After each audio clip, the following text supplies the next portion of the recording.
Oke, selamat datang lagi nih di pembahasan kita. Hari ini kita mau fokus ke satu cerita kunci banget dari bab 9 buku You Are a Badass. Judulnya Pria Bercawat. Yang itu ya, ingat banget. Iya kan? Nah, sumber kita ini anekdot spesifik di akhir bab itu. Misinya, kita mau coba gali soal penerimaan diri yang radikal gitu. Sama otentisitas sejati lewat cerita unik ini. Siap ya? Siap dong, mari kita bedah. Oke, jadi gini ceritanya.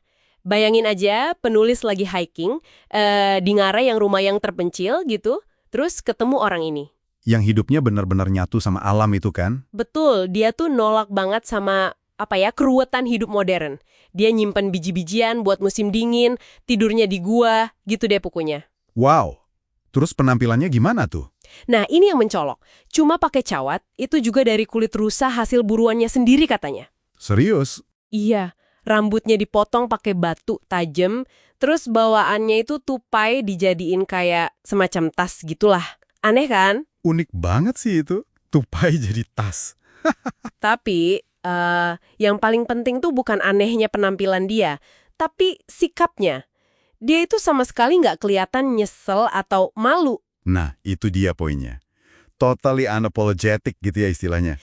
Persis, bener-bener otentik, nyaman aja gitu sama dirinya sendiri. Dan ini nih yang menurutku menarik banget ya. Sikapnya itu. Dia nggak mikirin penilaian orang sama sekali. Nggak peduli ya? Iya. Mau orang ngomong apa kek soal cawatnya, soal cara hidupnya, dia kayak, ya emang kenapa, gitu kan. Dia nggak butuh validasi dari luar. Bener juga. Kalau kita tarik lebih luas nih ya, ini bukan cuma cerita orang aneh di gunung gitu aja. Ini tuh simbol. Simbol apa tuh? Sekalipun jalan hidup kita tuh kelihatan nggak konvensional banget buat orang lain. Jadi kayak kebebasan batin gitu ya? Betul. Kebebasan dari kebutuhan buat disetujui orang lain. Dia bahagia ya, jadi dirinya aja saat itu, di tengah alam gitu. Iya sih. Dan kontrasnya itu loh, pas si pria bercawat ini santai banget, penulis sama rombongannya malah ngerasa konyol. Konyol gimana maksudnya? Ya mereka kan pakai sepatu hiking mahal, baju anti UV, perlengkapan lengkap lah pokoknya. Di depan orang yang cuma bercawat ini mereka malah ngerasa aneh sendiri. Iya, paham. Kayak tiba-tiba ada cermin gitu ya. Nah, Cermin yang nunjukin betapa kita ini sering banget, mungkin tanpa sadar, terbebani sama tekanan sosial, sama ekspektasi orang. Jadi mereka ngerasa salah kostum bukan cuma soal baju, tapi soal eksistensi gitu ya di hadapan kebebasan si pria itu. bisa dibilang gitu. Keren kan cara ngelihatnya? Tepat. Pengalaman itu kayak menyoroti perjuangan internal yang emang jadi tema buku ini kan? Si pria ini udah di ujung perjuangan itu, penerimaan diri total. Titik akhir ya. Iya. Nah, ini jadi bikin kita mikir juga kan, buat pendengar nih, seberapa sering sih kamu nahan diri? Nahan diri gimana? Ya, nyembunyiin minat asli kamu, atau nggak berani ngomongin opini kamu, atau nggak ngejar keinginanmu cuma karena takut orang lain mikir apa gitu. Takut dijudge ya. Betul.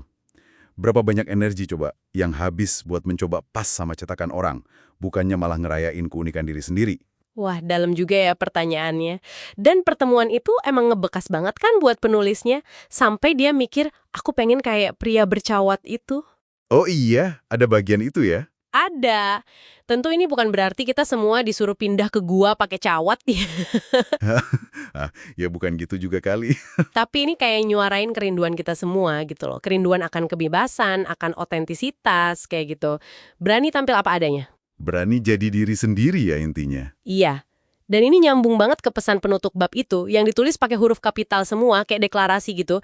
Cintai dirimu sendiri, tidak peduli siapa dirimu sebenarnya. Wah, tegas banget pesannya. Banget. Ini bukan sekedar kata-kata motivasi biasa gitu, tapi ini inti dari kebebasan yang dicontohin sama si pria bercawat tadi. Oke.